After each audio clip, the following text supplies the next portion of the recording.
Don't miss out. Click the link in the description to get 20% off Load Board Pro for 6 months. Need capital to grow your business or cover unexpected expenses? Rock Financial has your back. Whether you're looking for a flexible line of credit, a fast cash advance, or tailored working capital solutions, Rock Financial makes it simple to get funded, often in as little as 24 hours. No hidden fees, an easy application, and real support from people who know the business. Ready to take your hustle to the next level? Tap the link in the description to get started with Rock Financial today. Wish insurance was this easy? With LogRock, it's like magic. Real coverage appears when you need it. No tricks. Get covered now. Click the link in the description.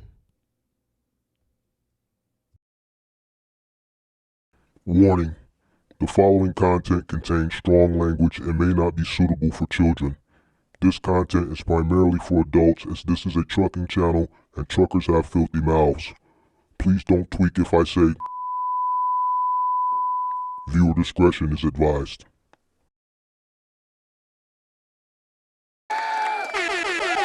Sweet. What's up? Come on in. Make sure you guys hit the like button, subscribe to the channel. Turn on all post notifications. If you are in need of commercial insurance for your semi-truck, box truck, cargo van business, there's a link in the description below for LogRock.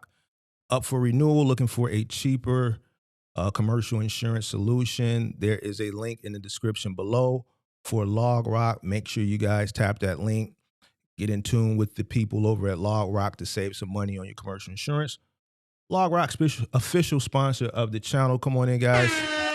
Make sure you guys hit that like button, subscribe to the channel. Sweet. Turn on all post notifications. How's everybody doing? Come on in. We got a nice amount of people in here. Shout out to It's D Walk in the building. Shout out to the MGM gang members. Oops. Shout out to the MGM gang members. Shout out to Kelvin Birch in the building. Shout out to Truth Seekers. Shout out to all the MGM members. Shout out to Ben Uzi. What's going on? Representing Atlanta. Shout out to Jig. What's up? Shout out to Alfonso. That's it. Got a nice amount of people in here. And only 6 likes. And not too many people in the chat. Just people. What's wrong with y'all? What's going on? Why is everybody so dismal today? Quiet. Hold on, let me see something real quick. Oh. I think I figured it out already. I've been doing content for 3.5 years now. So, and granted, the space is dead. It's just call it what it is. Box truck content across YouTube. YouTube viewership is down, but obviously this is a niche. Popularity is over with for box truck content, so just the niche is just down. But one thing that I've noticed throughout when the niche was hype, even until now, is whenever the first of the month come, motherfuckers be quiet to the motherfucker. Why is that? Why is it on the first of the month people just be just dismal? First of the month come, motherfucker don't want to hit the like button. Don't want to say nothing in the chat. First of the month. Every first of the month, you could just tell it's the first, man. Why is that? I don't understand that. Why is that? What's going on, man?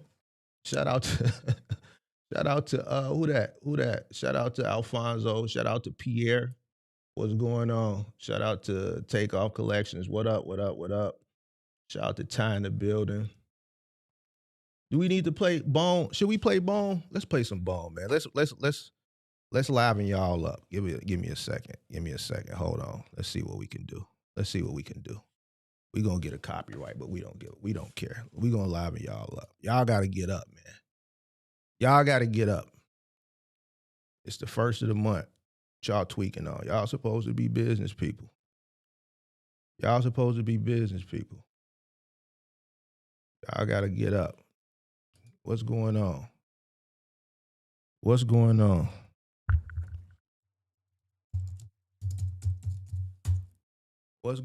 man? Y'all gotta get up. First of the month, man. First of the month. Shout out to all the Cleveland people. 5 Star says first of the month. Bills got to be paid. Bills got to be paid regardless. That don't mean you be sad about it. You you knew it was the first of the month 30 days ago. You knew the first of the month was coming up 30 days from the last first of the month. Why y'all why everybody so dismal? Come on now. Let's get to it, man. This shit don't stop, man. You're gonna be paying bills for the rest of your life. The people left. When I got to talking that shit, they got up out of here. They don't want a lot of people just don't want to face reality. That's one thing I learned on this channel. The truth and reality, some people just want to avoid it at all costs. They just want to avoid it at all costs. So at the end of the day, it's what it is. Okay, it is what it is. Shout out to D Wade, what's going on? We know you in the house, 5-star. Shout out to Rolls Royce Ricky. Hey, so you know what I'm saying? First of the month, man, this shit coming around every month. Listen. Ooh, and it fell on Cyber Monday. That's kind of like one of them, what they call them, like, man, it's a word for that. It's like, can't think of the word right now. Like, you want to spend, so now you got to make some choices and decisions. So do you spend your rent money on Cyber Monday, or do you pay your bills? Ooh, this an ugly Cyber Monday, ain't it? Ooh, my homie hit me this morning. Bitcoin down. I already knew it was going. We in a recession. We in a recession. I don't understand why people think things are supposed to go up forever. I love it. This is buying opportunity. I love it. But here's even the thing with that. That's cyclical. Bull run, bear market. Bull market, bear market. Every year, the Monday damn near after Black Friday, the market goes down. Why? People are recouping for the money they spent. People are recouping from the money they spent over the weekend, and people who want to spend today who don't have any liquid cash, they looking for where they can pull money from so they can spend. On top of that, we in a recession. So I don't understand why people just can't, like, this shit is like cut and dry. It is what it is. This shit happened every Monday after the holiday. People start finding wherever they got money at and pulling it. It's what it is. But come on in, make sure you guys hit the like button, subscribe to the channel, turn on post notifications. You know better, you do better. You pay attention to the trends. You already know this shit gonna happen. I already knew this shit was gonna happen today because it does it every year. It doesn't change. People spent money last week, and guess what? They need to pull whatever they got liquidity from. Okay, stop. Crypto. I want to spend money today, but I ain't got it in the bank. All right, well, we got a few $1,000s over here. We got a few $1,000s over here, man. Go on Robinhood and sell that. That's what people doing. It's what it is, man. On top of the fact that we in a recession. So come on in, make sure you guys hit the like button, subscribe to the channel, turn on post notifications. All right, I want to continue the conversation from Saturday. Saturday, we had a really good conversation. I knew it was going to piss some people off. And it did, you know, that 1099, that 1099 versus that W-2. And there was a lot of confusion. You seen one guy come in here and say, "Oh, Mark, that's not true. I'm a 1099 employee." And I'm like, bro, you just proved me right. Are you a 1099 employee? So I want to continue that conversation. And I want to talk about paying yourself. And this is a mistake that a lot of people make. And it's also just something people don't think about, they don't do, right? We've got plenty case studies we've seen throughout my journey of creating content of the hundreds of people that have come up. And one of the things that a lot of these guys have in common is robbing from the sustainability of their business. One, because they're not structured right. Two, they just don't have enough revenue coming in to be able to take care of this box truck business as well as their cost of living. And then, you know, people don't have discipline. They got vices. They just don't know how to sacrifice and sit their ass down somewhere. All right. So my thing was I was introduced to an accounting firm when I structured my business, and I had a person that was working that I had hired in the background that was advising me the correct way. So I set mine up as an S Corp, right? And I paid myself on the payroll as a W-2 employee. I've never been, and I've said this before, throughout the last 3.5 years of me creating content. I'm not caught up in the whole ownership. Everybody got to know. And it's just, I don't give a fuck about that shit. I don't care about that shit. I'm an employee. Start a company, put myself on the payroll, high paid employee. That's it. Not really concerned with all the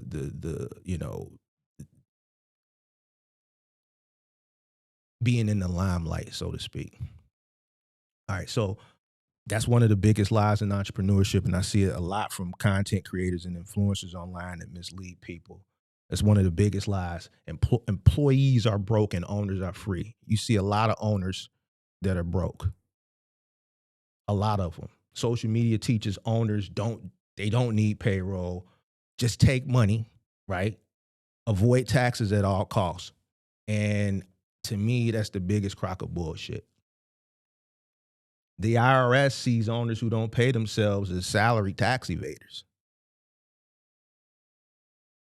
That's what they see you as. Insurance companies see unpaid owners as high risk. They're not disciplined. That goes into a lot of that's one of the variables that they look at when they come up with your insurance cost of what you're going to pay for your insurance. All right, so let me talk about why I structured as an S Corp. All right, so you got a few different options: LLC, you got S Corp, you got C Corp. Right, not many people deal with a C Corp. All right, so LLC is a legal shell, right? No tax optimization. All right, you got an S Corp, right? I elected to go S Corp, W-2 salary, owner distributions. You save on employment tax legally, all right?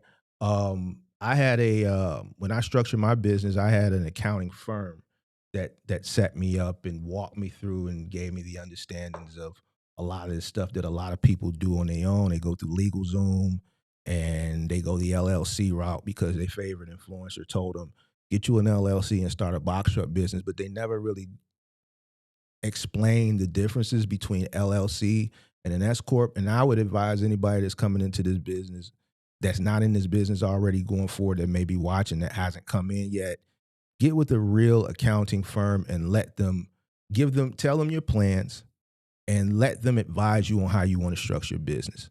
If you ever plan to scale, my advice would go S Corp. You want to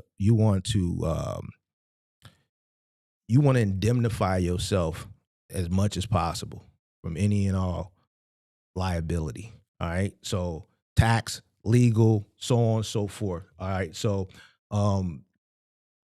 when you go S Corp, you put yourself on a W-2, you have to pay yourself a reasonable salary. I remember that was a conversation I had with my accountant very early on, because we were making money, the business was growing, and initially the amount that I put myself on salary, it just wasn't enough. And I remember him coming to me and saying, man, you got to pay yourself more money. This is just it's not reasonable with the amount of money that's coming in. You have to pay yourself more money, and you need to write off anyway. Like, you're not paying yourself enough money.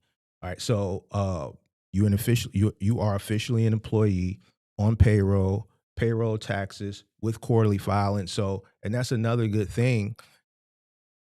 And this I never had to do this, but let's say you're in a situation where your business hits a downturn. You're an employee, you can file for unemployment, right? You're putting the money into those coffers, so to speak, right? Because the company's paying quarterlies, and by you being a W-2 employee under the company, if you do hit a hard time, go put yourself on unemployment from your company. Your company's paying into the unemployment for you, right? It's there, right? Verifiable income. Now, this is very important. Verifiable income. This is where people don't think long term. And that's why I call a lot of people that come up here hustlers. I called a dude the other day hustlers. This is why these people that be coming up and they be upset in my comment sections, and when they be caught in the chat, this is why I be jaying down on them. And if you've been watching me long enough, you'll hear me say something. This is a person you could tell they don't own shit. When people be coming up and calling and putting these ignorant ass comments, I always say, this motherfucker, they telling on themselves. They don't own shit. They ain't got a pot to piss in. nor when to throw it out of, because certain things I see some people say, you know they don't own shit because they wouldn't say the shit that they say. They don't own no property, they don't own no home, they don't own no other assets outside of that box truck. Because that box truck, what people don't understand, like, it's not hard to get a box truck. You don't got to have verifiable income to get a box truck. You could have poor credit. It's hard money lenders that's out there that will finance it or give you a hard money loan based on your ignorance and put you in a box truck. We've seen it all. We've seen it plenty of times. Plenty of people have come up on my show and they have forwarded and emailed me their agreements, their loan agreements on some of these box trucks that they bought with these exorbitant hard money terms. We've seen it. It's in the content. Person who's thinking long term wants some form of verifiable income. What else do we know about a lot of people that go, and I'm not, this is not it's really not a right it's really what you want to do, but I'm telling you what I did and I'm telling you why I did what I did, right? If you have long-term goals and plans and things like that, you want verifiable income. A lot of people that pay themselves and put themselves on 1099 and got an LLC, we see they rob from the sustainability business. We've had people that come up here that have been in the business since the pandemic, ain't never paid taxes. And they're not ashamed to say it. One guy, he's come up here 2 or 3 times. He said, man, Mark, I know I ain't going to pay taxes, but I had to do this, man. I bought my daughter a car, man. I bought this daughter this and that daughter that, and talk about all this other shit that don't amount to me. It don't really amount to nothing because it shows a lack of sacrifice. It shows a lack of discipline, and you doing things the wrong way, and eventually that shit gonna catch up with you. And there's nothing verifiable for you to build off on in the future. And this is why it's hard for a lot of these guys to debate me, and this is why when I hold them accountable, they get in their feelings. And then that's why I tell them, I could tell you don't own shit because you wouldn't be doing shit the way you're doing. Not only do you not own shit, you don't plan on owning shit. And this is why they get upset. And I'm not telling them nothing wrong. It's the truth. Because anybody that owns shit agrees with me. I didn't do an S Corp to be fancy. I did an S Corp for tax compliance, right? Audit protection, banking power, retirement, right? Retirement structure, long-term scaling. So it goes back to what I said earlier. When you have that conversation with your accountant, it's important that you have a plan, right?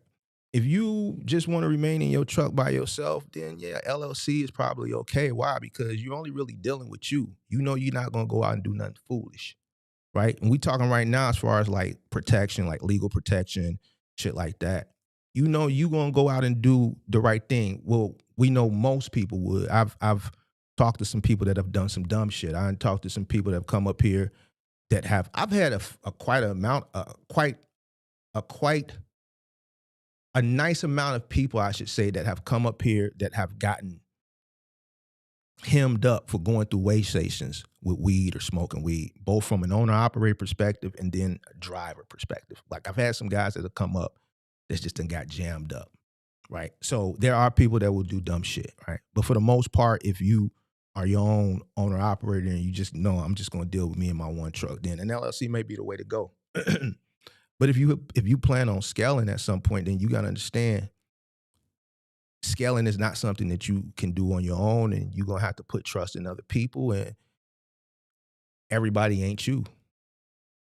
Everybody ain't you. It's going to be some people that's going to go out there and they're going to do some dumb shit, and they might jeopardize your business. So you want to put yourself in a situation. So if you plan on scaling long term, you want to set yourself up to indemnify you as much as possible.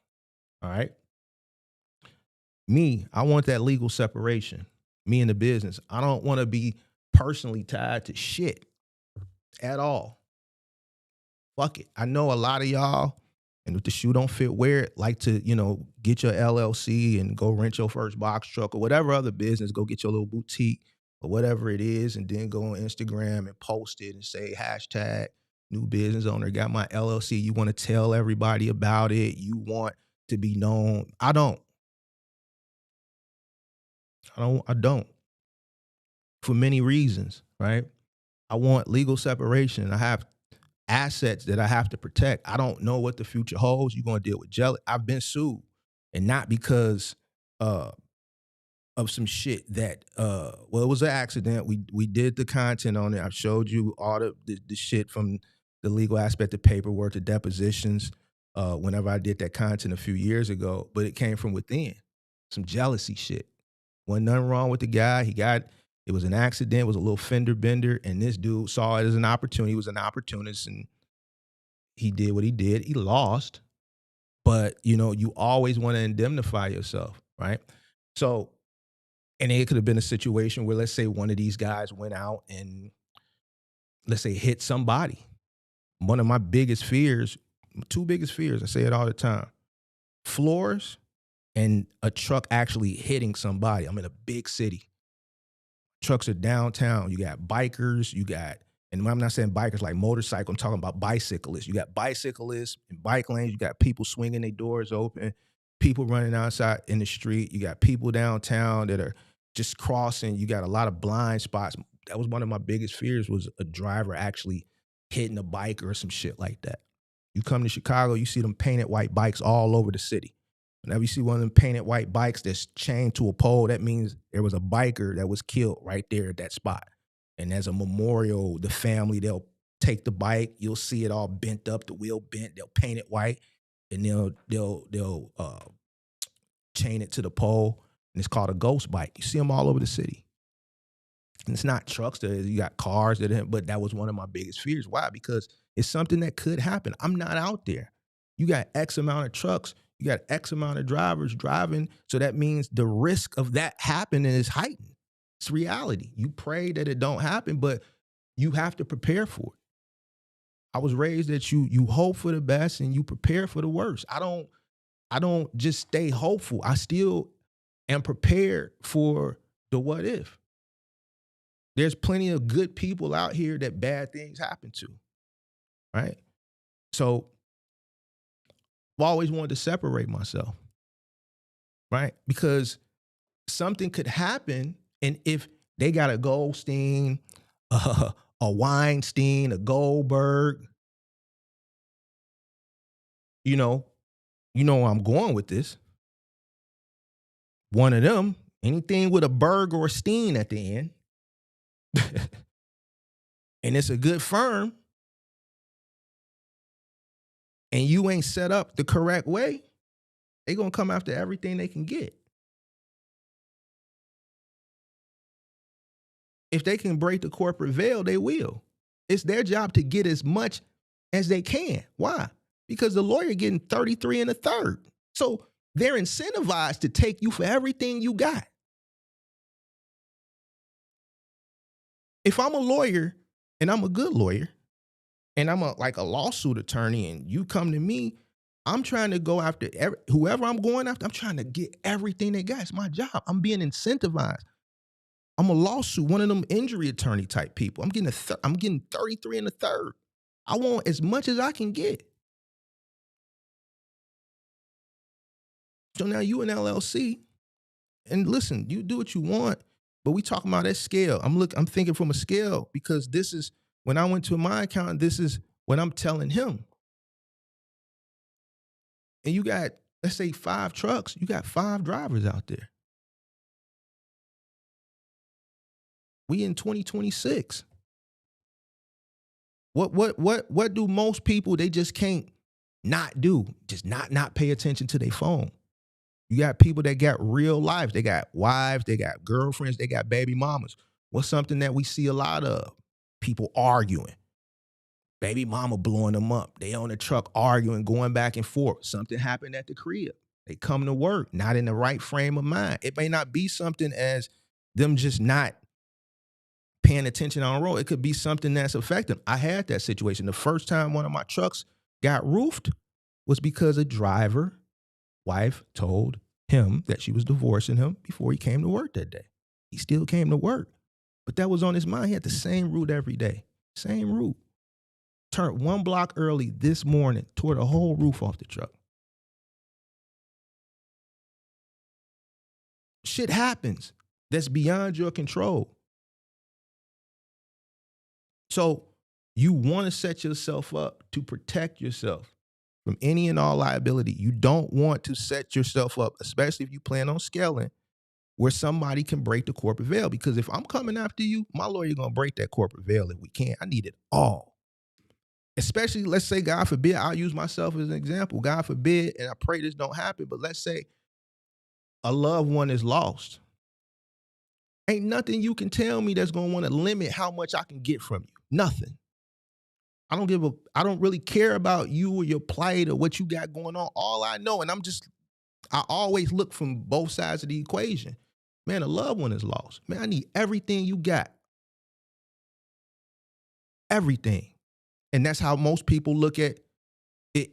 If you're in that situation, that unfortunate situation, that's how they looking at you. They're not really caring about the fact that you got kids and you didn't set your business up right. I've had people that come up here and they ain't a LLC or a damn S Corp. It's been people that have come up on this channel that's sole proprietors. And I'm like, what the fuck are you doing?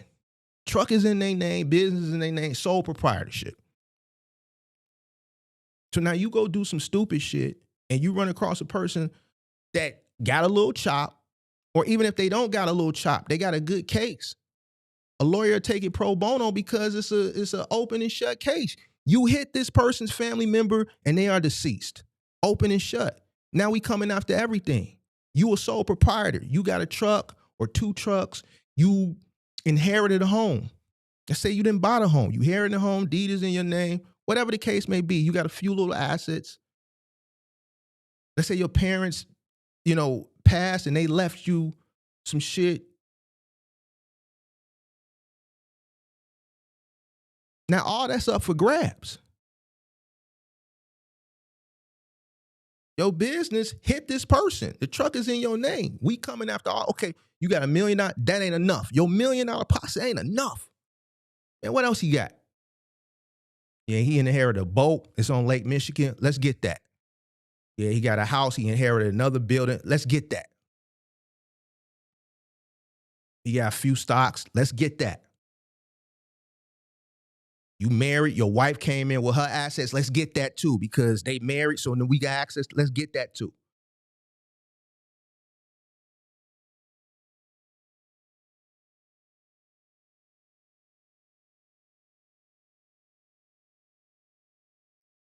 You think they care? Of course not. Your driver accidentally, right, unalive somebody. They don't care about that.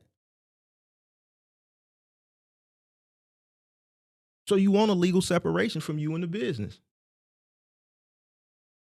The business is going to pay you. You can't just grab money like a lot of people we see that have come up here do. You'd say it all the time. Yeah, I had to cash out my baby mama. I had to cash out this. I had to Zelle this. Well, where the money at, big dog? You said you did this, man. You know I had to take care of home, Mark, man. I had to Zelle, man, back to school, man. It's December 1st, man. I had to pay the bills, man. Then the Christmas, I can't. You know what I'm saying? I know it was a slow month, but man, I had to just take the money to get the Christmas gifts.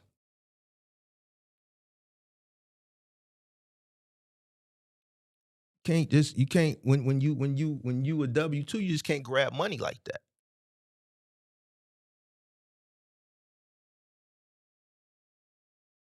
Going back to like the whole sue thing. If you sue, let's say you got your business structured, because I need to go back to this because I need to really explain this so people can understand. And you structured the correct way, people sue the business. So when that employee did that and came at me like that, these are who was on the lawsuit. It was him in the truck with his coworker, which was the person who was driving my company truck. And then was the other person that was in the accident. He sued my company. He sued his coworker, which was the driver, my employee. And he sued the other lady. Me, Mark, personally wasn't attached to the lawsuit, right? So I just want to address that too, so you kind of understand the person sues the business when you have it structured the correct way. Now, there are situations where an individual can pierce the corporate veil. Now, it's easier to pierce the corporate veil of an LLC than an S corp, right? It's easier to pierce the corporate veil of an LLC than an S corp. All right, so just keep that in mind. All right, let's talk about audit protection. When the IRS audits, they look for no payroll, they look for no officer salary, they look for large distributions, right? That equals you're evading payroll tax. Most people that we see that operate 1099, right? That are in this box truck business, that are LLC, and I'm keeping it a buck because we got the case studies of all the people, the hundreds of people that have come up here on the call-in show. This is exactly what you're doing. Every time, we remember Big Zoe was one of the first ones that said it. Shout out to Big Zoe. When you sell in your baby mama money from the business account, you cash out in her. The other dude that came up here who's from Alabama, he was sending money home because, the rent, it was behind on the rent, this, that, and the third. All these situations, this is what they're looking for. There's no structure in your business. This is robbing from the sustainability of the business. The IRS looks at it as tax evasion.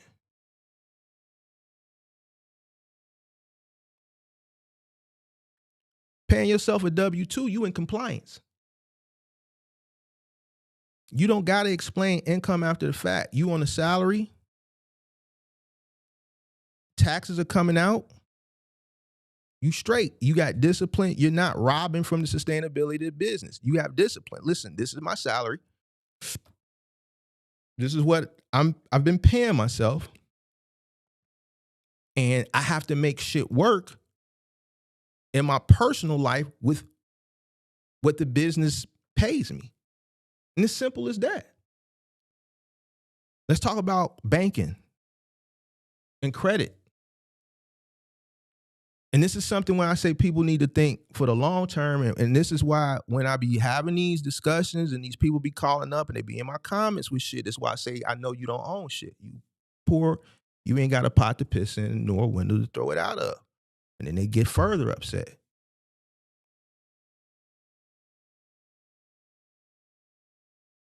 When I set myself up, it wasn't short term. It was for the future. One of the things that N.W. Lou was very, very upset about was the fact that I remained home and reinvested a large portion of the money back into the business. But here's the silver lining. That really upset him. But here's the silver lining to that, which is all a silver lining because it was the right thing to do. I've only moved one time, out and in. And that was in 2014, and I'm still here.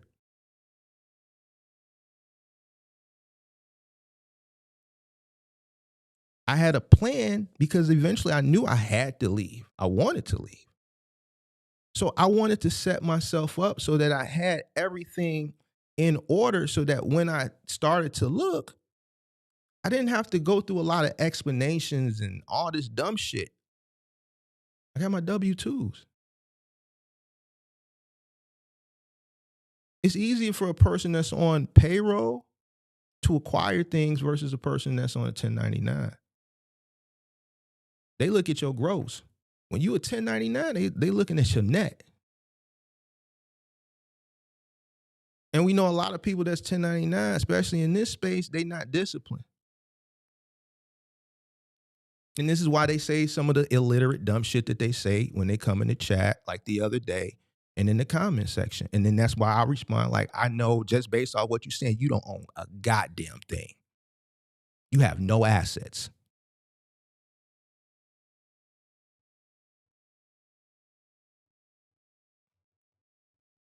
You qualify for mortgages.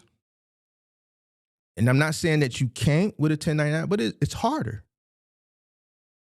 You qualify for mortgages. You qualify for business lines of credit, vehicle financing. Personal financing, 1099. On paper, you look unemployed.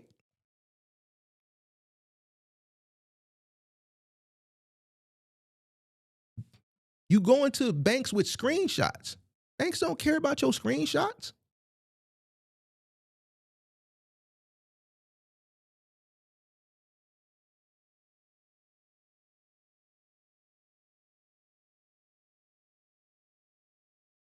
Y'all know a gigger that bought a house?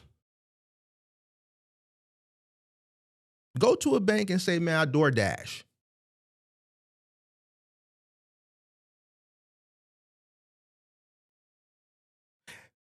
What you do? Oh, I do Uber Eats and DoorDash.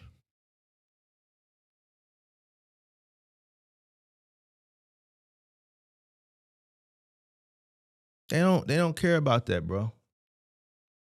They want pay stubs. They want W-2s. They want a verifiable employer. You can structure your business where your business is your employer. It's verifiable.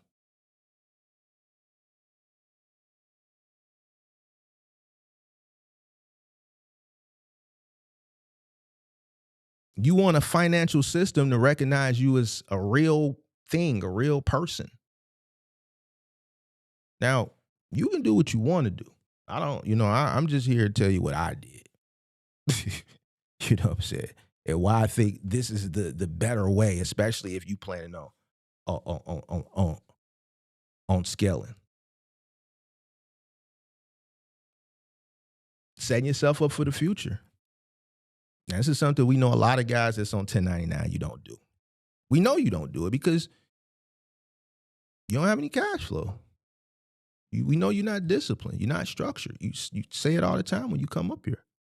We see it in the shit when we go on Facebook groups and we see Instagram posts and TikTokies and we see the disdain in the comment section when we be creeping.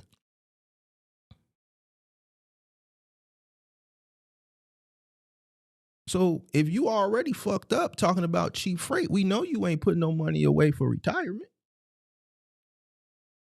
401k, owner-employee match, something we know a lot of people don't got. Health insurance. Your business could be matching on health insurance. It's a write-off. 1099s don't have none of this. They could, but they're not structured. No structured retirement, no employee match, no formal wealth engine.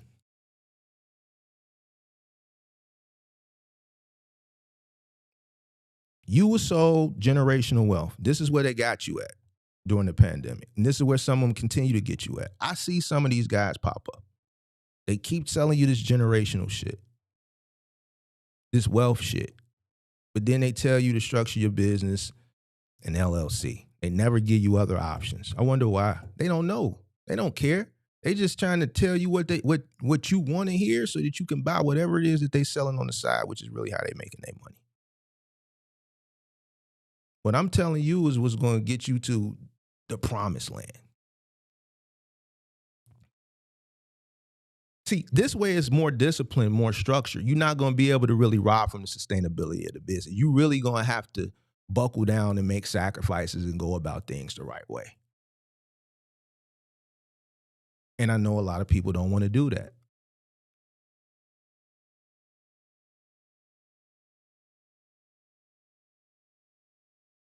The 1099, it'll bring you in income that most people we see going to rob from the sustainability. The other is going to bring you that generational wealth that you're looking for.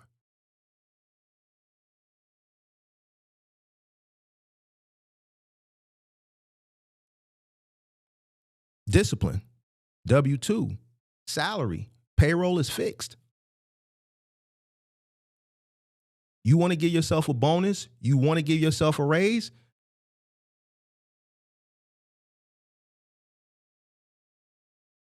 Figure out how your business can make more money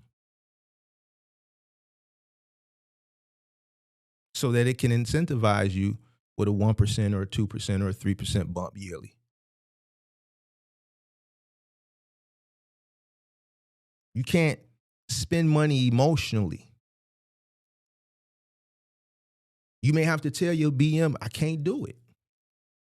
Well, just take it from the business. I can't do it.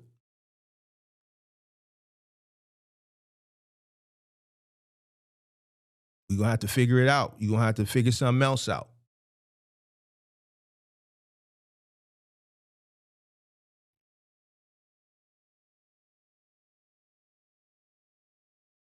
Business got to cover operations, got to cover payroll. It's got to cover growth. This is why a lot of these guys, and what I'm doing what I did, but I'm also doing a comparison analysis of the two different mindsets of what we see. Operational, payroll, growth. Why you still don't think a lot of people grow? They stay stagnant until they, meet their demise.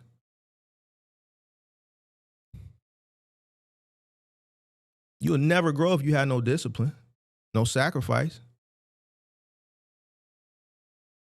When you have something structured, it forces you to do that real budgeting. Real financial statements, real cash flow discipline. See, a person that really want to grow, I should say, they're going to say no a lot.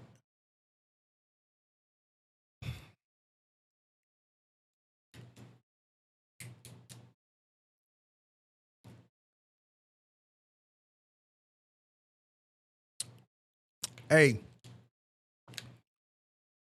you want to go to spring break in Miami? No.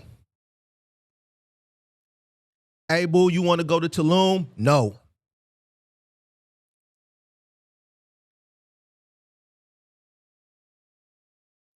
Hey, babe, can you sell me $100 to get my nails done? No. This is the mindset of a person that's building, not the person that's up. $100 when you up, babe, I want to get my nails done. Man, go $200, man. Go on somewhere, man. Go on now. Go on. You want to get them gone. Man, here, go. It's two different mindsets. You dig what I'm saying? But on the new and you trying to build, no. You ain't finna get me $100. Man, I'm trying to build something. What you gonna do? You gonna stay down? If not, you can go ahead and get gone. It's gonna be a lot of no.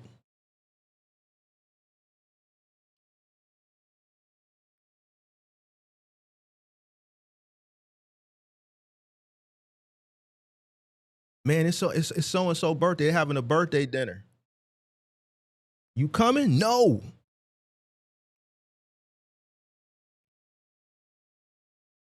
It's gonna be working home. Working home. Working home.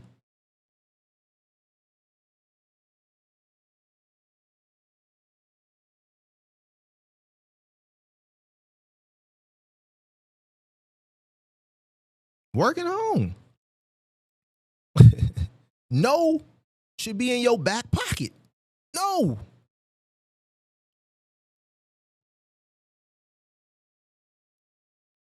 Can you loan me some money? No.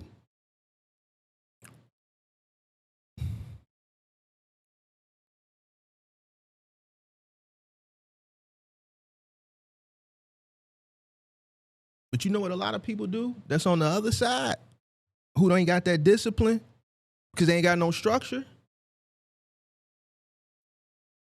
They grab that money. They rob from the sustainability business all the time. That's why they don't scale. That's why they can't get like business lines of credit, and they don't have. It's like a lot. It fucks them up. They don't run in compliance. They don't have a peace of mind. That's why they run around the internet saying crazy things like they keep taking cheap freight and the trucking is trash and it's bad out here. It's trash and all this goofy shit. People that make these bad decisions because they have no structure, no discipline. They don't sacrifice. They the angriest people, and then they get upset with you because you got your shit together. because you did things the right way, or because you're structured, or because you have discipline, because you knew how to say no. You knew the power of no at the beginning so that you could say yes later on. You understood that you had to be selfish in order to be selfless. See, I can come up here and kick it with you now. 10 years ago, nigga, you wouldn't, the shit that I'm telling you now, I wouldn't tell you. One, I wouldn't have the qualified as far as the experience to be able to tell you these things, right? And two, I wouldn't have had the time. You got to be selfish in order to be selfless. How can you pour into somebody else's cup when you're still trying to fill yours? You can't.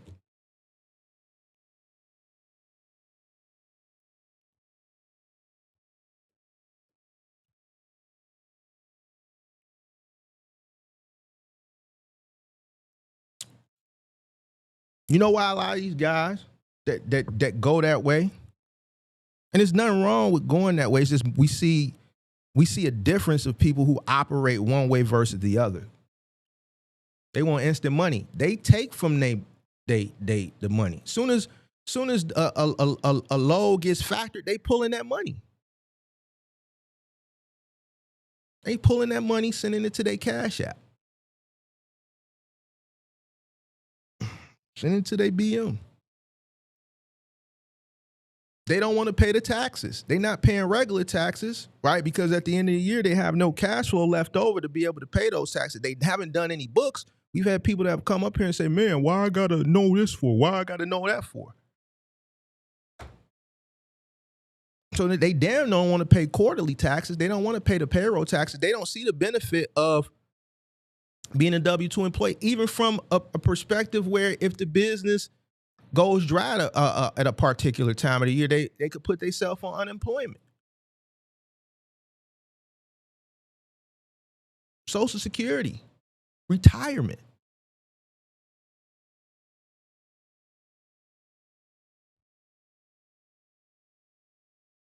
They don't think long term.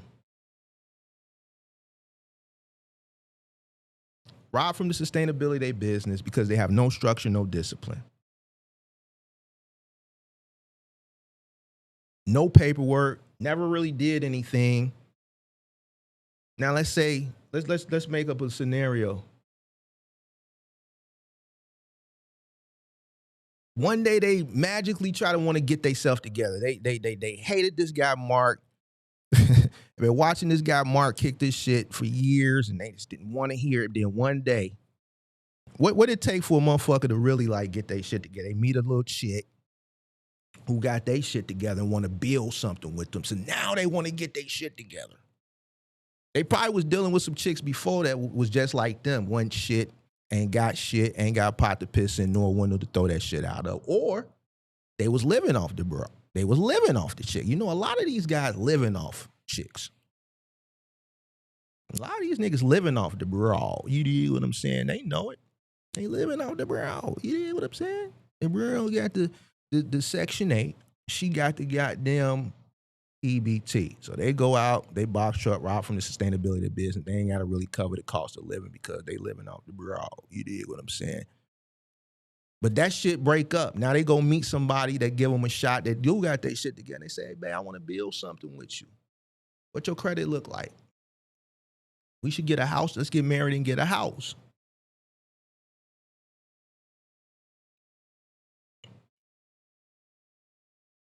They ain't got no structure, no discipline. They ain't got shit because they've been operating Bodine for the past 5-6 years. They can't go get a house if they wanted to.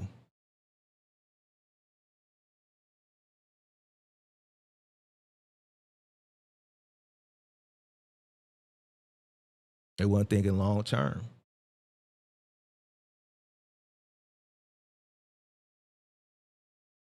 They weren't thinking long term.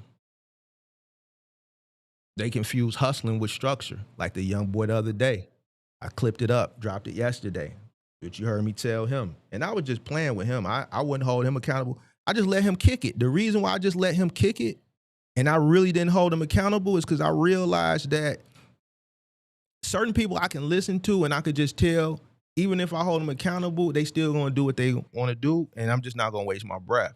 I'm just gonna let them tell me what they're doing. I'm just gonna let them kick it. I'm gonna kick it with them. Like, he knew what he was doing was wrong, so it's no reason for me to hold him accountable. I'm just gonna let him do it. But even in that situation, people think that what they doing is okay. They confuse hustling with structure. I don't classify that as a structure. It's a structured business. I classify that as hustling. Because all it takes is one person to pull him over and it's a wrap. A structured business is not a wrap. You pull me over, we in compliance. Have a nice day, officer. We not hustling. A hustler on the street, they running from the law. They hustling. If it was a structured business, it wouldn't be hustling.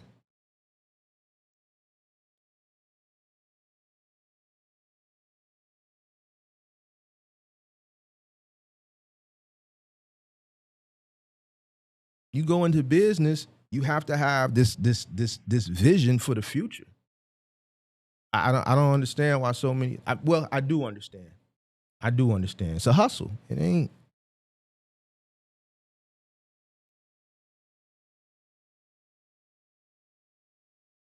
This whole avoiding payroll tax shit, this 1099 shit from the other day, it's just not the right thing to do.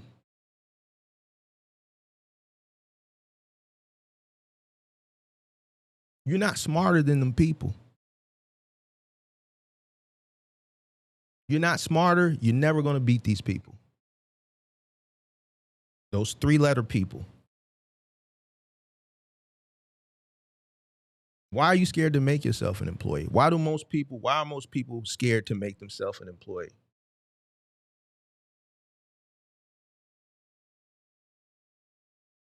But you're comfortable making drivers, independent contractors. You're doing it for one reason only. To avoid responsibility of payroll taxes and ignorance. Not realizing how detrimental it truly is to you.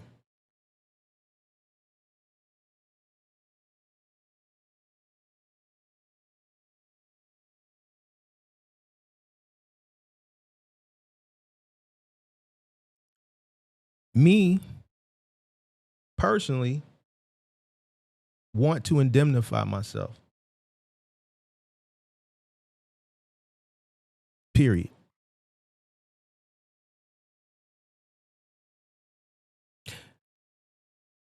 A lot of the things that I think people ultimately want from a business, the shit that they were sold, this mindset that they got, these dreams and things of wanting these luxuries and things of that, you can acquire all that, but it's a way you go about it. First, you got to have a business that's generating enough revenue to acquire these things.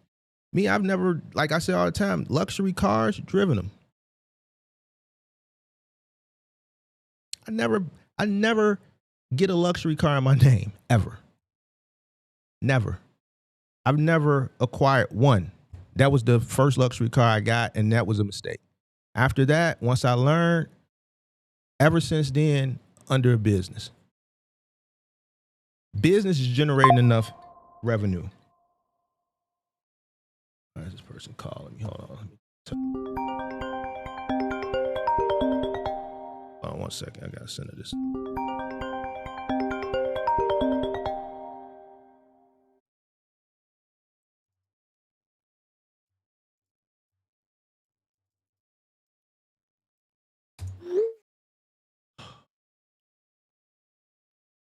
Business.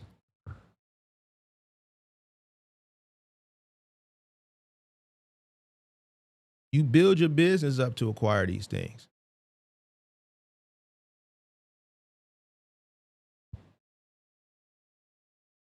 Never bought, never.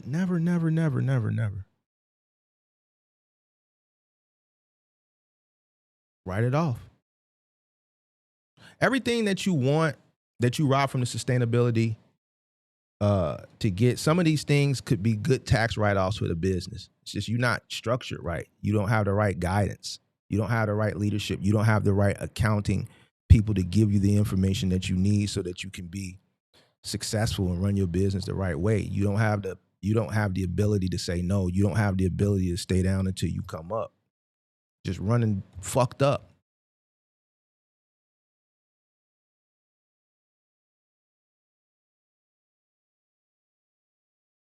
Give me a second. I'm gonna put my number up here first. Let me put my number up here because I ain't gonna wait to the end. I'll put it up now. There go the number. I know somebody said it was hard for it to read, so I changed it. Let me know. Who was that? 608 or Costa? If it's better now, if I need to put a different gradient background to make it easier to come up. Let me also open the phone lines too. Give me a second. Let me open the lines. Only on topic. I'm only taking 3 calls, and I'm turning the timer on at the beginning. Not waiting. Topic only. Phone line is open. I'm going to keep talking. Phone line is open. Topic only. All right? Phone line is open. Topic only.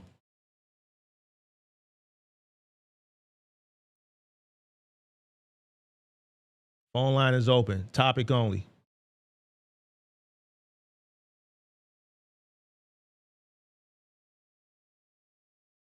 So I'm going to sum it up because I think I've said what I needed to say. It's 2 different type of people. You got a person who comes into a business with a hustler mindset. Then you got a person that comes in with a business mindset. The business mindset person is thinking long term. They thinking about their future, both for the business and their personal future, their family. You come into a business, you're going to want to obviously build a business scale, and then you're going to want to reap the benefits of the hard work that you put into the business in your personal life. What's the sense of not coming into a business and just doing shit the wrong way with this hustle shit, and then over all the time of you making these badass decisions, this hustle ass mindset, you just getting older and older and older, and then you're going to wake up. Some of y'all that started in y'all early 30s, y'all going to do this shit, this hustle shit till you get in your late 30s, early 40s, and then you going to wake up now, and then shit, for some of y'all, it's going to be too late. Why you just don't do this shit the right way the first time? That's what I say. And I don't want to hear that bullshit about, man, it's hard. Man, it's hard for everybody. That's why you got to learn to say no. That's why you got to learn to sacrifice. That's why you might have to remove yourself from certain people, certain friends, certain partners. Whether if you're a woman, you may have to remove yourself from a person, your partner who may not be going in the same direction that you're going. If you're a man, you may have to remove yourself from the partner because she may not be mentally be going in the same direction you're going. When you're trying to build something, it's going to require a great deal of sacrifice and a great deal of discipline, and you're going to have to say no. A lot of people don't say no. That's why they rob from the sustainability of their business. They don't want to put themselves on payroll because they don't want to have to admit and adhere to that discipline.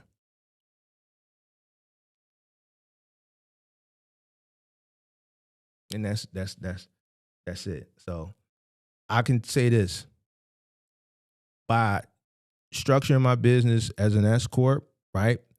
And being a W-2 employee under the business, in hindsight, with the things that have happened and just my growth and success, it was the right thing to do. If I would have been an LLC when that guy pulled that move,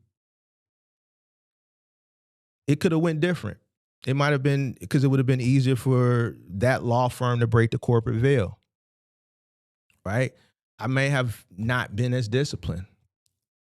You know, who knows? I think I would have, but you never know. I might have not been. It was a lot of times where, there was things that I just even wanted to do within the midst of the building, that in the business, that weren't, bad things to do. Is certain things that I might have wanted to acquire for the business, and I just did not do it because I'm looking at where the business was as far as the revenue and the cash flow, and say, okay, well, we have to wait.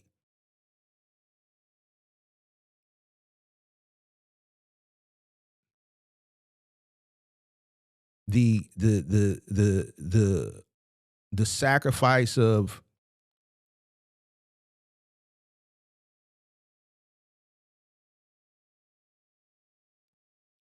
stand down until I got in the right position.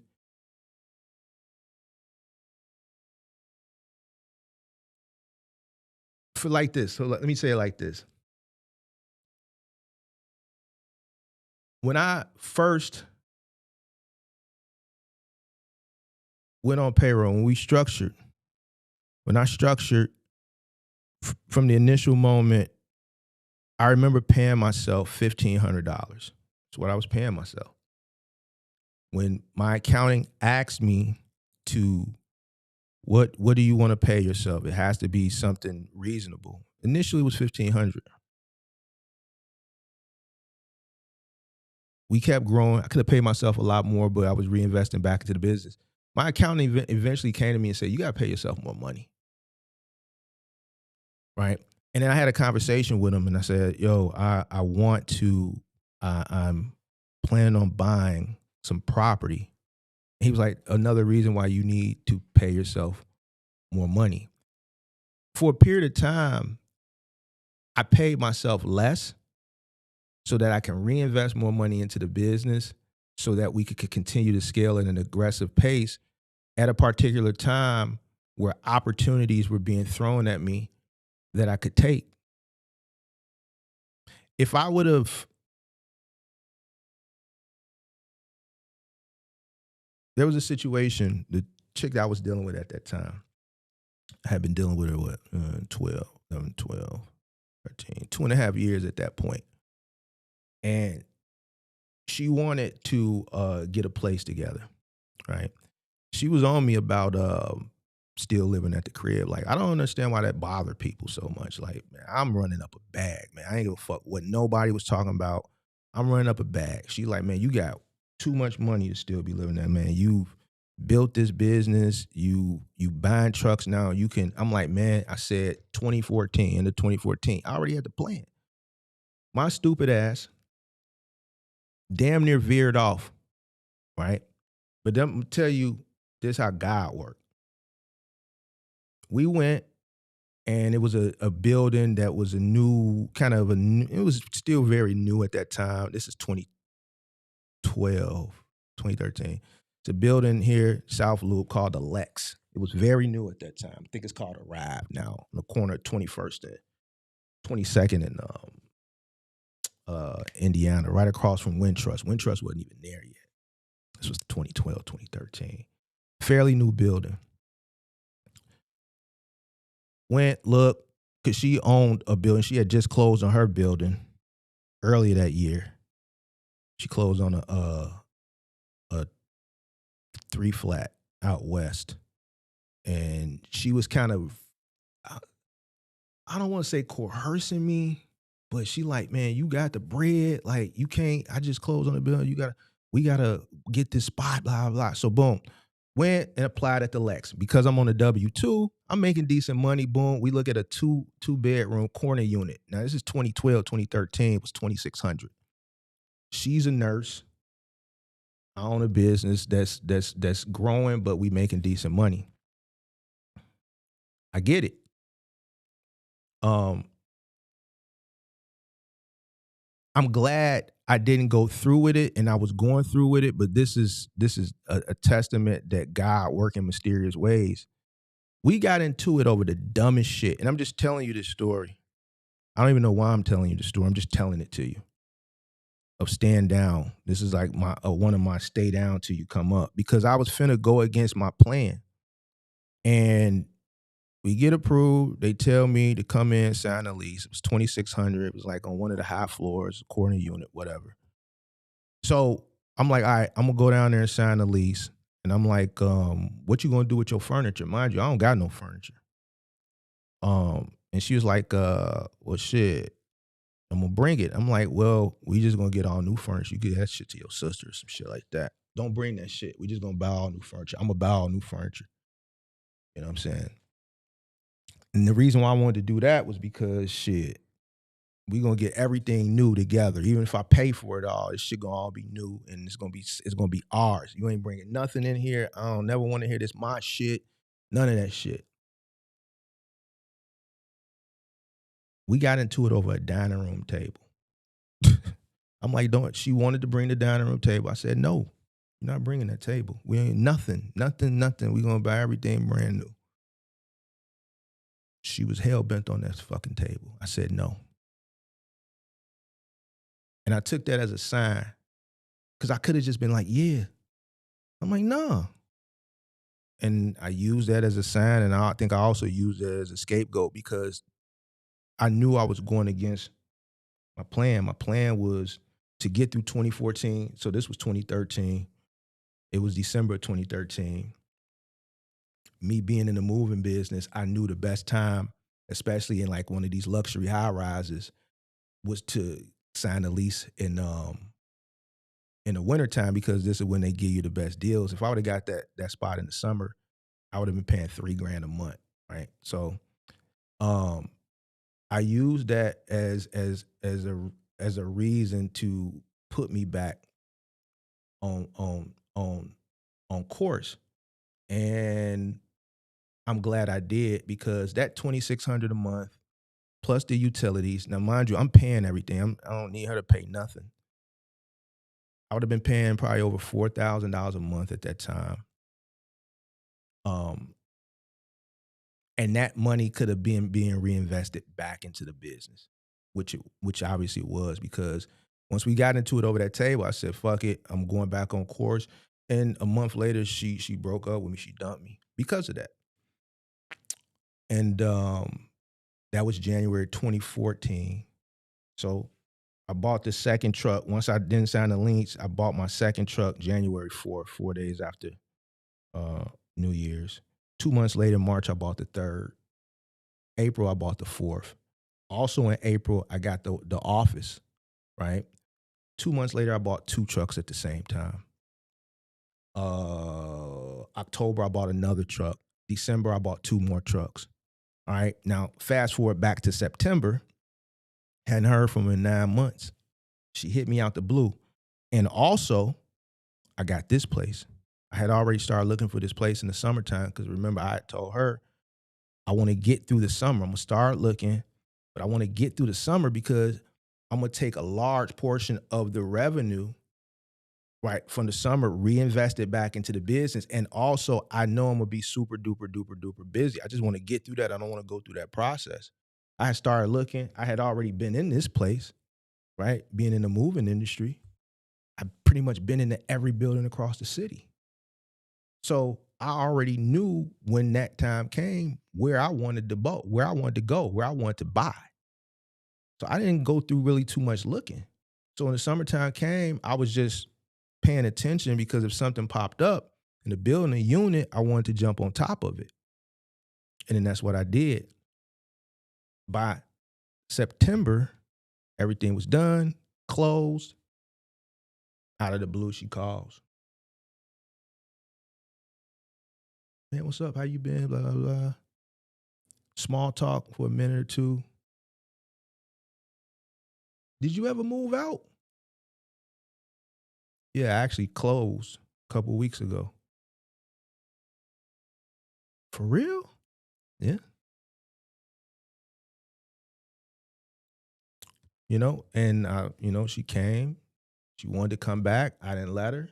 Smashed her that last time. Took her to where we went. Took her to Maggiano's. Was it Maggiano's? What's the other spot on Dearborn, right out the corner? Hey, Maggiano's. What's that spot? Maggiano's on Clark. That spot right down the street from where Ruth Chris used to be. Took her there, smashed her, and said, nah. One, you just couldn't accept no. And two, it worked out in my favor because that $4,000 that I would have been spending January, February, March, April, May, June, July, August, I probably wouldn't have this place. And all that money was reinvested back into the business.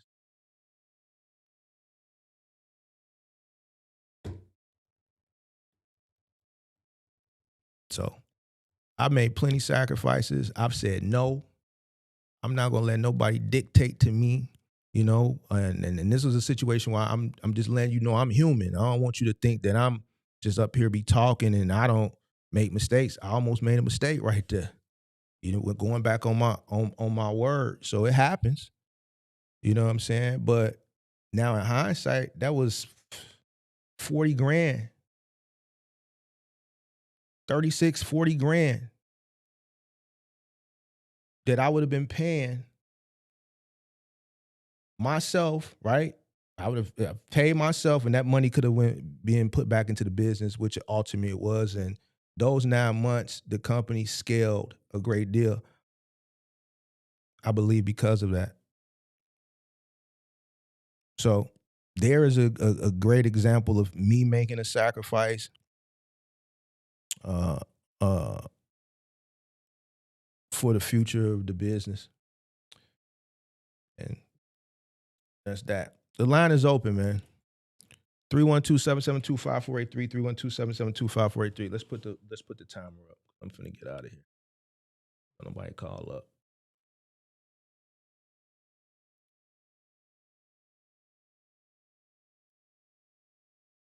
Three 772-5483. Topic only. Must stay on topic. We talking LLC, S Corp, 1099 W2 still. What are your business? How you got your business structured? Let me know. 312-772-5483, 312-772-5483. Somebody called the number. Look, if I'm not online, the phone lines are off. I'm looking at missed calls from last night. Like, if you see this number and you watch the replay, don't think I'm just going to pick up for you. First of all, that's weird. Don't call this number because it's not like a number that you're going to hear ring. It doesn't go to a phone or anything. This number is strictly for this. So when I'm not live, I turn it off. So you're not going to get me. So when you watch the replay, if it's a clip from a live stream and you happen to see the number still up here, or you watching the replay of the live stream, don't think, man, let me just call Mark. First of all, somebody was literally blowing me up last night. I'm looking at the missed calls and I'm turning it back on because even though I turn it off, I can still see the calls like 11:07, 11:08. Like, why are you calling this late?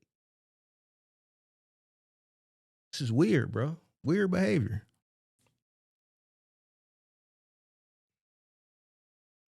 Even if it was connected to a phone, I'm not going to answer for you. I don't know you. I just randomly answer, yeah, hello. Yeah, Mark, I was watching the replay of the live stream and I saw the number up there, man. And I just wondered, man, I know it's late, but man, you get, like, bro, come on, man. Stop playing. Hit the like button, subscribe to the channel, turn on post notifications, 312-772-5483. Topic only. Topic only. Topic only. Oh, I verifies DDD truckers. Oh, I was wondering who you was all this time. That's what's up.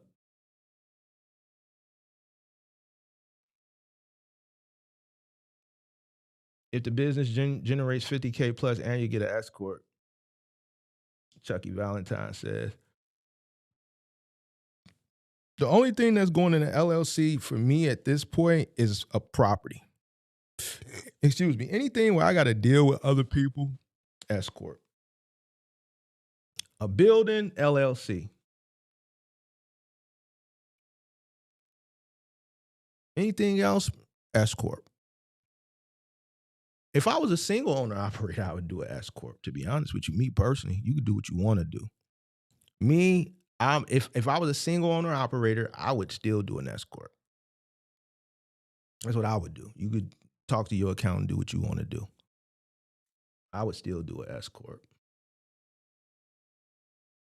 I'm always separating myself from any and all liability. Always.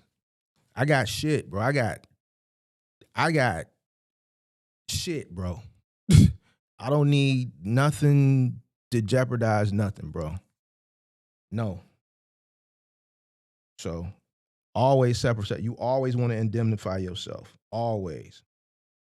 You never know what might happen, bro.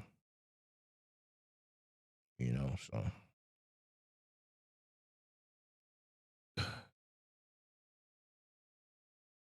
Tom says tough not to chase the tail though. That's his downfall, man. Y'all got to stop chasing that monkey.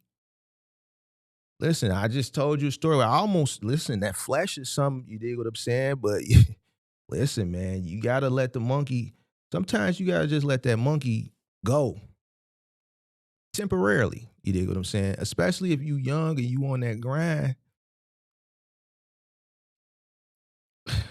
How do I say this?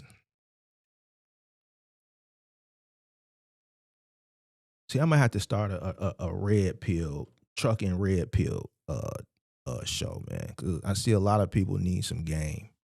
You might have to you might have to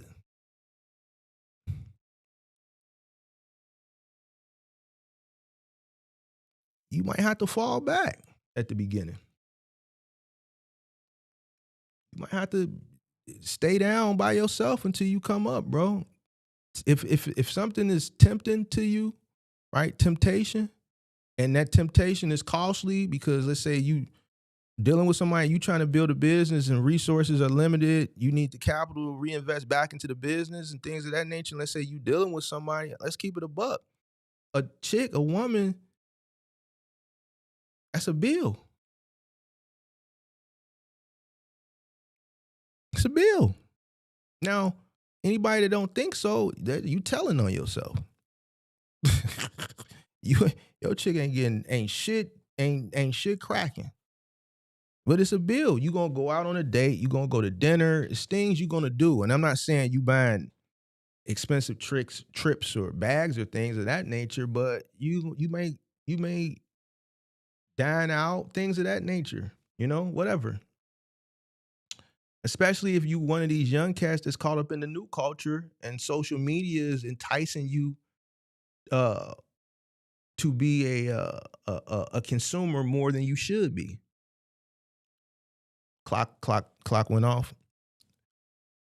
If that's the case, right, and you a consumer more than you should be, and you tempted and you know you weak and you can't say no, then you might need to separate yourself.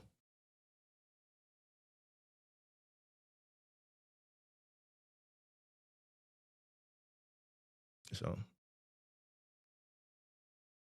2 relationships throughout the 2010s, both 4 years, both women said the same thing. I'll never date an entrepreneur again. Why? Neither one of these women knew each other. I was in 2 4-year relationships with both of these women, and they both, 2 women that don't know each other, they both said the same thing verbatim. I'll never date an entrepreneur again. I'm going to always put the business first. Always. I have to, because if the business is what brings in the revenue to be able to do whatever it is that we do outside the business. Difference between a real business owner and a person who works a 9 to 5 is the person who works the 9 to 5, they got 16 hours. They got 16 hours that you don't have. A big part of the reason why a lot of, serious entrepreneurs, not the fake ones, have these issues is because of time, not because of money. A person that is really on their grind, they got money, they just don't got time. And a lot of women, I'm talking to the brothers now, they gonna want time. It's hard for a lot of women, and I'm not saying all, to sacrifice not being with you or around you, especially at those early phases when you are really putting in that grind.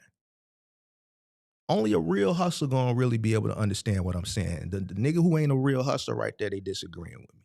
They ain't working hard enough. A person that's working really, really hard, they gonna agree with everything that I'm saying.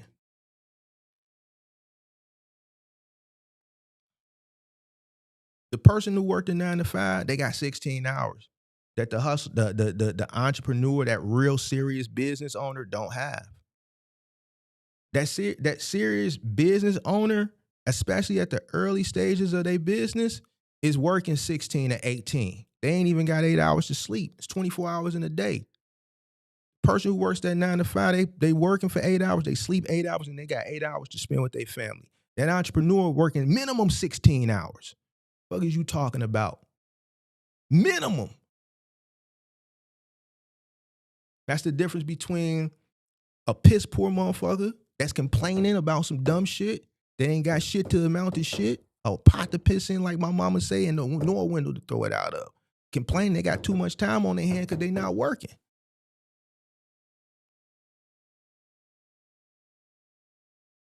$8 hours. Fuck, ain't shit you can do. 8 hours come and go quick. You an entrepreneur? Shit. I ain't lying to you. So now you putting in a 16-piece nugget. Minimum. We're going to give you the mini. We're going to give you the mini, the 16-piece mini. You dig what I'm saying? Now, you dealing with the chick. You dealing with the chick. Listen, that call right now, that was her. I sent her the voicemail, sent her a text because I'm kicking it with y'all.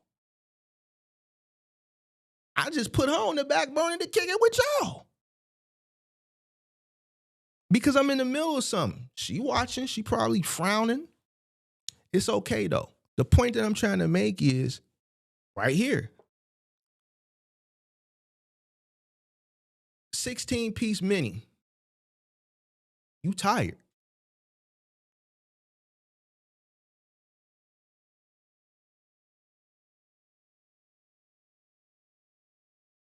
You cranky. You tired. You don't want to be bothered.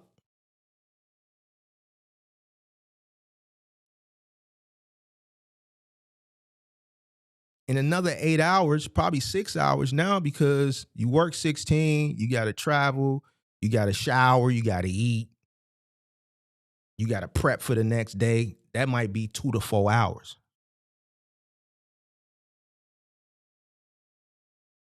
Now you got 4-6 hours to get a little rest because you got to be back up and at them. Ain't really ain't no kind of really relationship you can have. Now, if she one of them ones, which they very rare, that really understand the goal and the mission, she gonna have your food ready. She gonna have, the bath or the shower, whatever you choose. She gonna understand, and she gonna play a part. But most they just, and it's in their nature, they want that companionship. They want to have those conversations. They want to have that companionship. They want to go out and they want to do things and go out to dinner and da da da da. That's just what it is. Do you got the time? Now it's gonna be some cats that we seen that come up here. They're gonna rob from the sustainability and they're gonna make that shit happen. The business gonna suffer.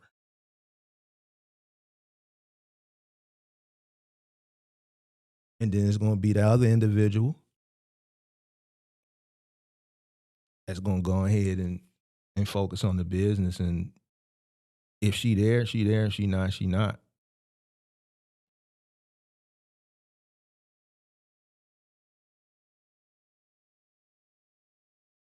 And to be honest with you, there's nothing wrong with either. It's all depending on what you want.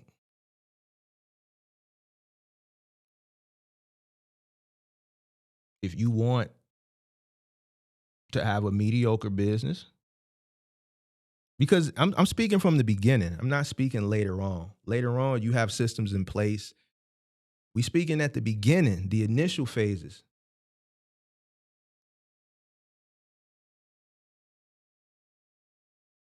We speaking at the initial phases. Once you got systems in place, then yeah, you will have more time. At the beginning,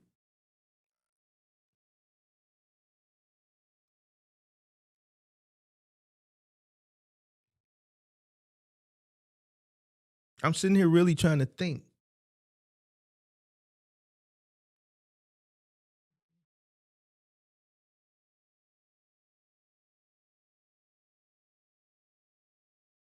No. At the beginning, it's like, to me, if you working 16 hours, you a slouch.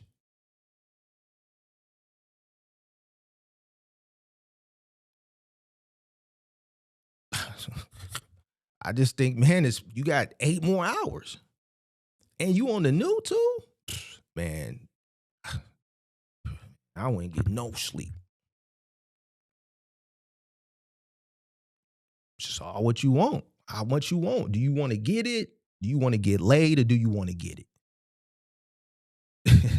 do you want to get it, or do you just want to get it? If you just want to get it, work 16. If you want to get it, you're going to work 16 out in the field. When you get home, you're going to spend another 4 prepping and preparing for the next day, the future, and looking for more opportunities and trying to better your business from the back office shit.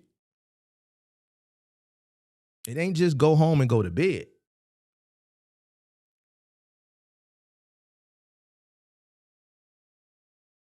Tom says this is why it's hard to start later in life. And I get a lot of, who I get the most flack from? These old niggas. A lot of these niggas that be in the comment section and be coming in the chat that be angry, pay attention. They old niggas. They don't be the young boys. It be these old bitter niggas. These niggas be old and bitter because they pissed their life away doing dumb shit. Like the nigga that called up the other week, man, we felons. No, the fuck we not. We convicts. No, we're not, bro. Speak for yourself. That's why I was watching Myron the other day and how he was talking about how Mike Epps walked back, had to apologize. What you apologizing for, bro? You was right. Man, you niggas celebrating getting out of jail. Like, okay, you got out of jail. Nigga, do right. Well, the fuck is that to celebrate? But then the black community made him feel bad that he had to come back and walk this shit back and restructure what he said. Nah, nigga, stand on what you said. It be these old niggas who made mistakes in life. Instead of holding themselves accountable, they get upset when they see somebody that's in their age range that they really admire and really want to just wish they would have made these choices in the sense so they could be more better off. It's never the young niggas. It's always these old niggas, bro, for the most part.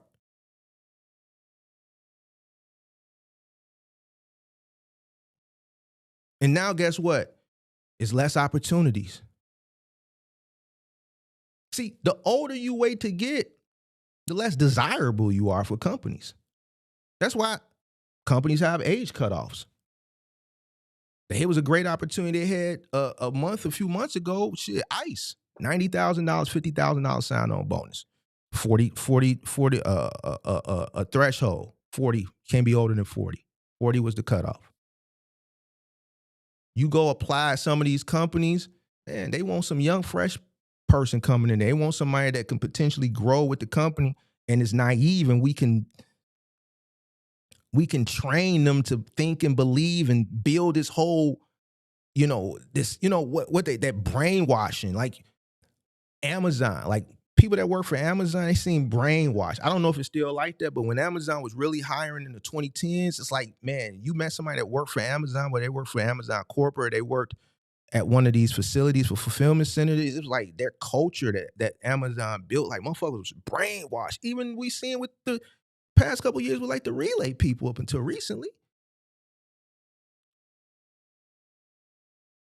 It's easier to brainwash younger people. Old people, they stuck in their ways, and it's hard to get them. It's hard to instill a culture in them. They've seen enough. They got wisdom. They're bitter. They don't want to deal with you. That's why these guys, they kind of like the dude I reacted to and some of these other people, they be bitter, bro. I already know what it be. That's why I don't really be tripping on it. You dig what I'm saying? I already know what it is. So you're right, Tom. It is hard to start later in life. And that's why I tell the young cats, stop making these dumbass decisions like the kid the other day, the 23-year-old.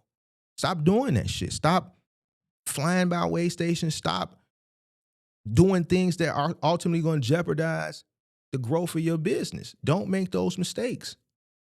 If you have somebody that's telling you don't do this. Go about it the right way. It's different if you don't know no better, or it's different if you don't have nobody that's telling you. I'm telling you, go about things the right way, bro. Go about things the right way. You got somebody telling you go about things the right way. Cool. What these guys got to realize is that if they continue to fuck up, like it's different when I was in my 20s versus the people that's in their 20s. Now, there was still room to make, figure shit out back then, right? You could still kind of figure things out. Technology wasn't as advanced as it is today, right? So you could still had some time to kind of, I don't want to say piss your 20s away, but you still had room to figure things out. Technology is moving really, really fast now. And I think people in their 20s need to take their 20s more seriously, because at the rate technology is moving and artificial intelligence, there's going to be less opportunity. You can't fuck your 20s away and then think, oh, when your 30s come, you're going to get your shit together, because in another 10 years, there's going to be less opportunity.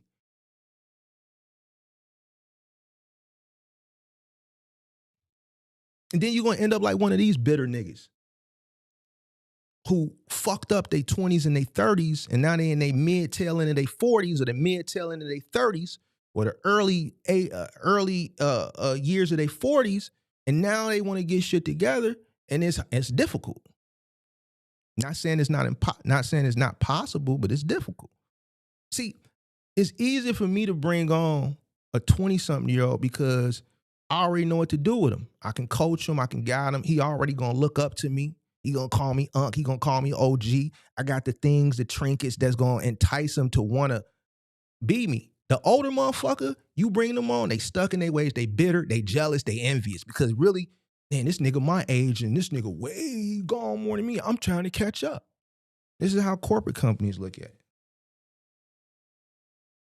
It's harder to mold an older person. They just they stuck. Why do you think when a person acquires a company, they wipe out the old? One of the first things they do once the acquisition is done and it's closed, they wipe out all the old management. Get them out of here.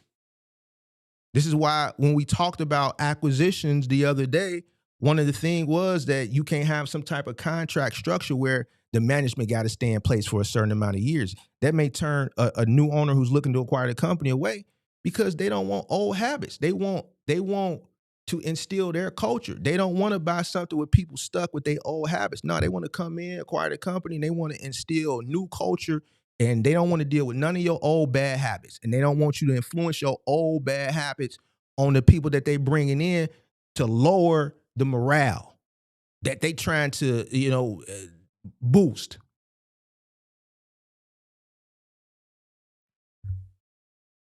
You see, and I'm just expounding off what Tom said. Older people, they bitter, stuck, angry. Not all cases, but this is how corporate companies look at it.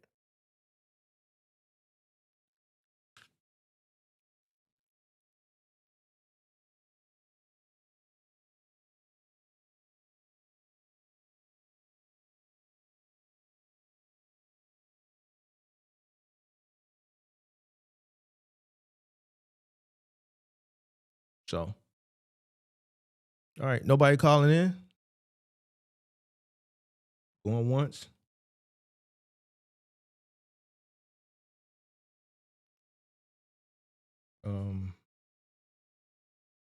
Ray says better to be single than to have a spouse. I don't know. I disagree with that. I think you have to find the right person, bro. I think you have to find the right person. I think everybody has to find the right person. I know social media is starting to tell people that, but I disagree. I think people need to get back to reality. I think a lot of people is living in delusional, la la land. I think once people get back to reality, I think that mindset it'll be cool. Everybody just got to know their place.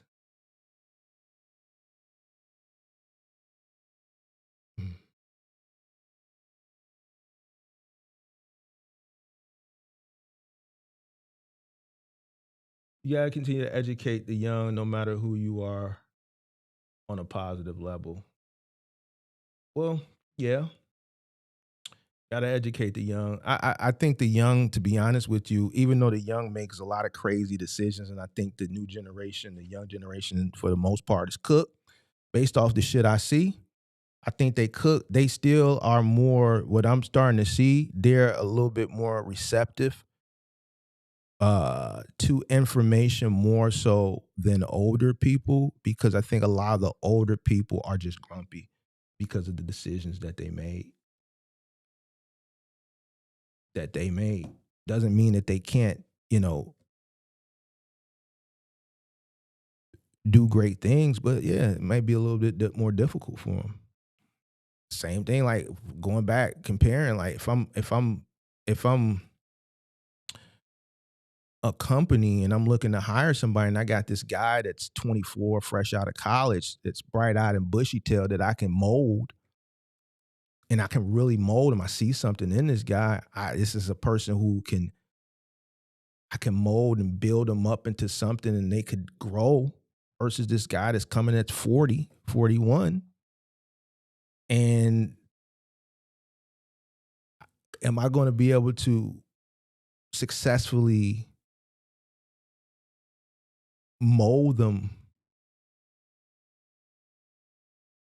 when they've seen the world for what it really is and they've dealt with the ups and downs, and I already know that they're trying to play catch up, and the morale that I'm looking for, I may not be able to get it from them. They're because they have wisdom and they've seen the world, are they going to be a detriment to the culture and which I'm trying to build within the company? This is why, like I said, remember when Amazon was coming, some of y'all might not remember, or maybe other corporate like startup companies, you talk to people at these companies, it's like they brainwashed. Like you can't say nothing wrong. They're brainwashed.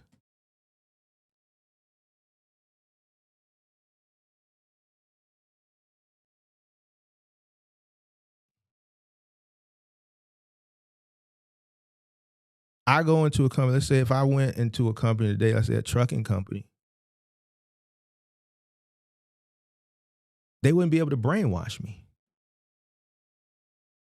I could dumb my resume down, make it seem like I just been doing nothing, penny ante ass shit.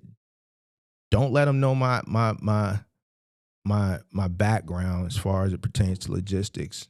But just off my age, it's going to probably be a hindrance. And I could apply for probably, let's say, like a very entry level position. So if I apply for, let's say, like a company like Schneider or JB Hunt as an account executive, let's say, or let's say like a dispatcher, in comparison to a 24-year-old, they're going to get a 24-year-old a job.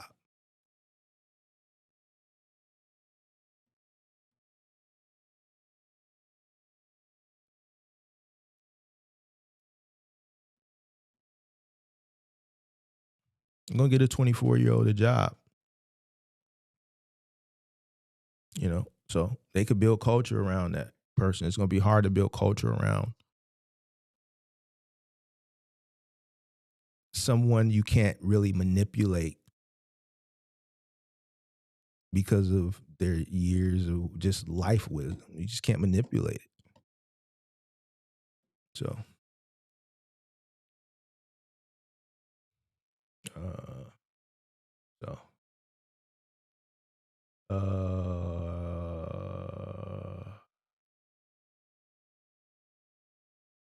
I disagree. Younger people are more impressionable. Hold on, younger. Maybe I read it wrong. Younger people are more impressionable than older. Yeah, I'm sorry, I read it wrong. Yeah, younger people are more impressionable than older people. That's what I'm saying. It's just easier to just,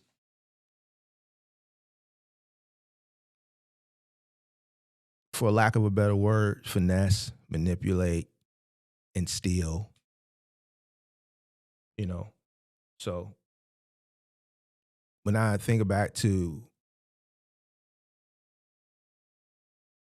a point where I had the most people working for me at one time, whenever I had a situation of envy or jealousy, it always came from older people. I've never had a situation of envy or jealousy from a younger person. And even in real life, the young cats always looked up. They like to see the fancy cars and shit like that. The beautiful women. Why? Because this is something that they looking forward to getting. They not looking at you as a peer because of the age difference. 10 years older than them, 8 years older, 9 years older, 7 years older. They're looking at you as a role model. So when they see these things, women, the cars, just things that, success brings, whatever. This is all inspiration to them. This is something that motivates them. Never had an issue like that with the young guys. Always cats that was older, that was a peer as far as age is concerned. Because what they doing is something that they shouldn't do. Sucker shit. It's comparing themselves. Man, here I am working for this motherfucker. We the same age, or I'm older than him. Right? This guy is older than me. The guy that said that shit to me, man, we making you rich, man. We doing all week. You ain't out here. This dude was older than me. Man, you should give us a bus pass. You're an older man than me telling me I should give you a bus pass. So I go out, build a company, and I can supply you work, some shit that you did not have prior to you, somebody bringing your monkey ass to me, and you're not satisfied when nobody else gave you an opportunity. I gave you an opportunity, and that ain't even enough for you. You don't got the discipline to save money in between pay periods to get you a bus pass, to get your ass back and forth to work. And here's the thing. You don't even got to pay to get on the bus here. They're not going to make you pay. You can get on the bus for free. They ain't going to stop you. So it's an excuse, right? Because it's a mindset thing.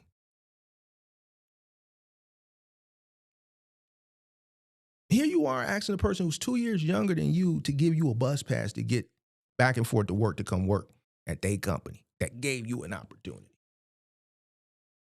It's envy. It's jealous. It's always from the older. So.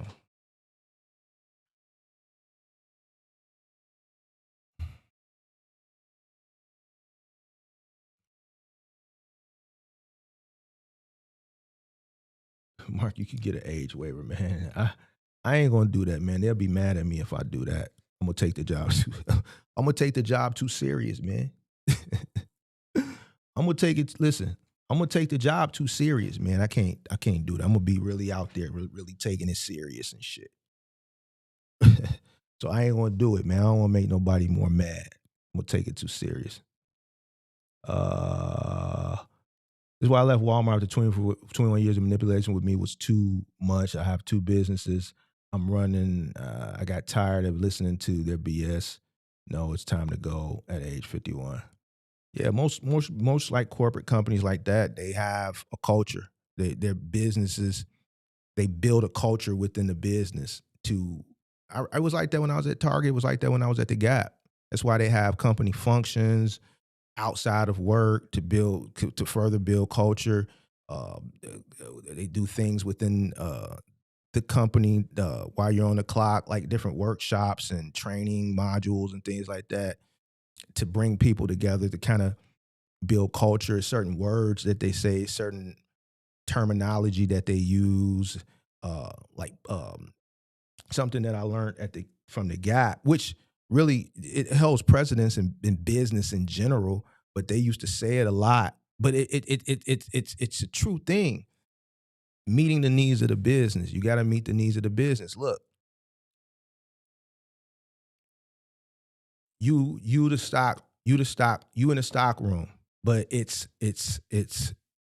the weekend before Christmas. Now, mind you, this is 20 some years ago. So, holiday shopping was a lot different. People were actually going to stores. Stores were packed going into Christmas. So it's a weekend before Christmas and this floor is packed. The lines to cash out are out the door literally we need some stock associates to come and ring on the register. We don't want to pull any sales associates off the floor to ring. Why? Because we need sales associates to continue selling. So we don't want to have customers out there that can't find a salesperson to maybe get a size from them that's not on the floor, out the stock room, so on and so forth. So they pull stock. Now, some people didn't like being on the floor. But what would they say? I don't want to ring. I don't want to deal with customers. I don't want to be stuck on a register. Well, it's busy on the floor. We don't want to pull sales associates to ring because we need them to continue to sell. We need you to meet the needs of the business. We need you to come out the stock room. We need you to grab a register, and we need you to ring. We need you to meet the needs of the business. You see what I'm saying? So just even things like that, it's just, just hearing it over and over and over. And that was one of those things that I took and I learned just from working from a corporate company that had structure that just was ran the correct way. And I was able to take things like that and implement that shit years later. Unbeknownst to me, when I was working for that company, when I worked at Target, a lot of those things that I learned from an operational and human resource perspective, I was able to implement.